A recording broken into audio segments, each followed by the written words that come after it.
New York Knicks fans? This is Tim of the Online Big Blue, bringing you the best in New York Knicks sports talk and entertainment. You know, it's been fun doing Knick videos. I haven't done Knick videos in a while. I'm a big Knick fan. I always have been. And when things come up like the draft and free agency and the way the Knicks finished the season last year, you know, it just got me remembering how much time I've spent at the Garden.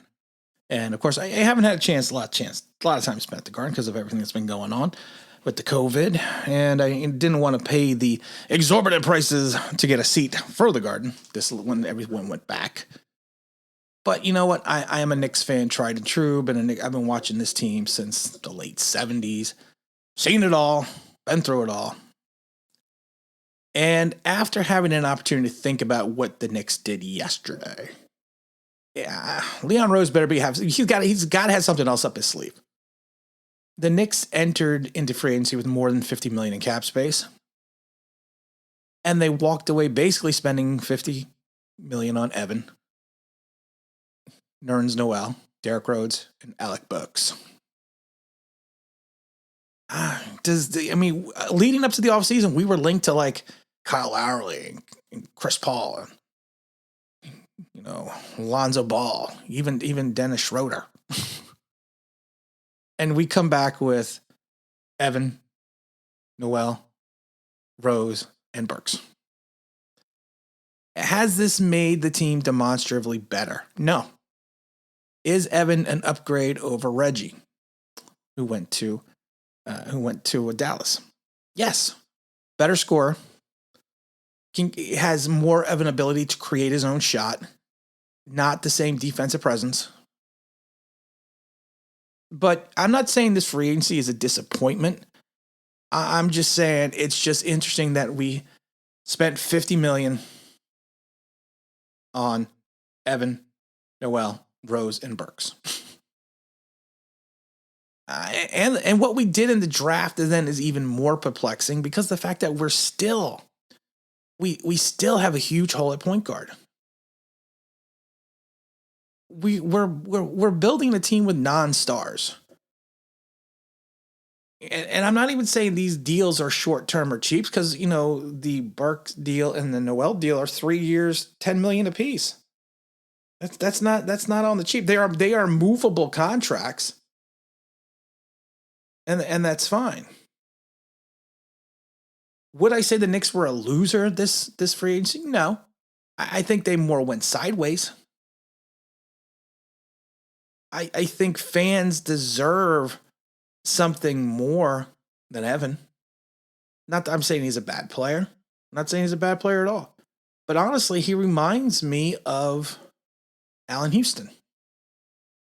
They're both similar size, both guards. I think Evan has more of a versatility.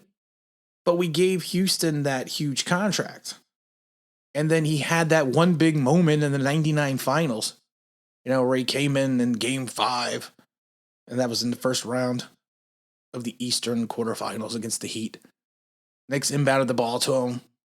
They were trailing by 1. Houston caught the ball inbound pass and made a running jumper with was 0.8 seconds left in the clock to win the game and take the series, which was great. But that was kind of his defining moment for the Knicks.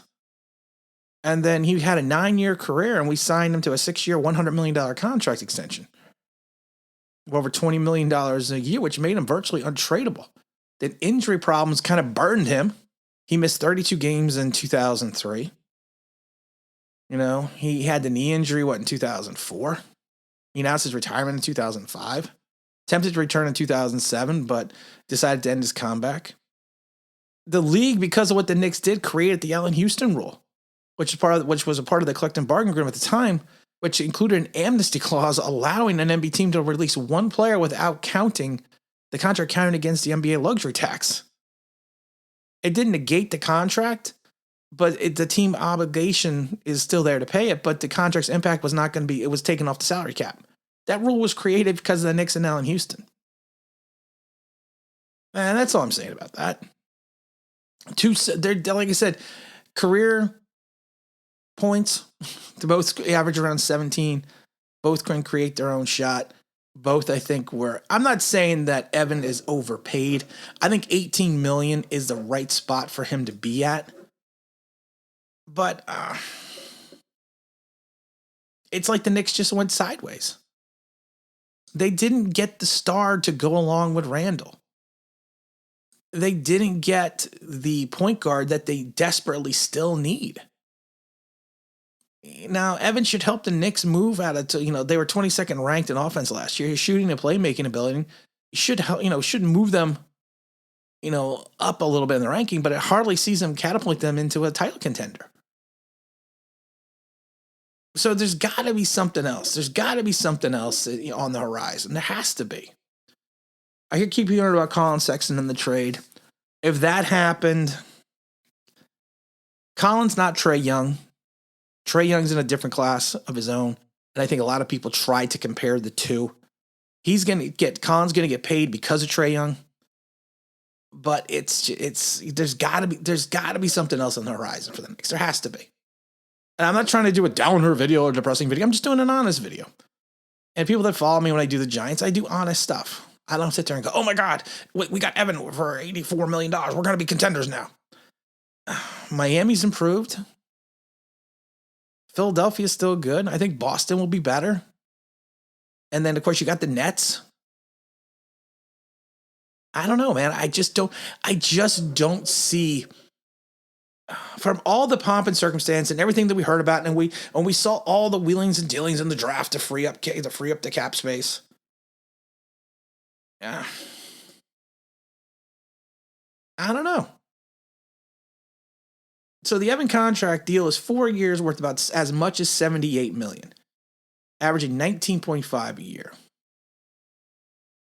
Like I said, the league expectation was between 18 to 20 million. I see that. The Rose deal is 3 year, $43 million.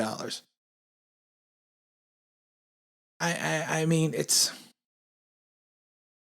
I don't know. It didn't make sense to give Rose that much money. There had to be a suitor somewhere for Rose. And Tibbs must see something, because I'm just not seeing the value. What's funny, when the Knicks first traded for Derrick Rose, a lot of fans were upset. I did a video, go back and watch. I was excited about it because they gave the Knicks a quality point guard for a short period of time, I felt. Which I thought he would be a short-term answer till we could find someone either via the draft or via free agency or a trade. But at this point in time, it's like he's not going to be a long-term. Derrick Rose has not been a long-term answer at point guard for the last 5 years. We saw that in the playoffs when he kind of disappeared. So, like I said, I'm not trying to be a downer about this. Maybe there's something up in the horizon we don't know about. And again, this is Tim with the Online Big Blue, bringing you the best of New York Knicks sports talk and entertainment. And as always, if you could like, maybe subscribe, if you're going to play anything that means that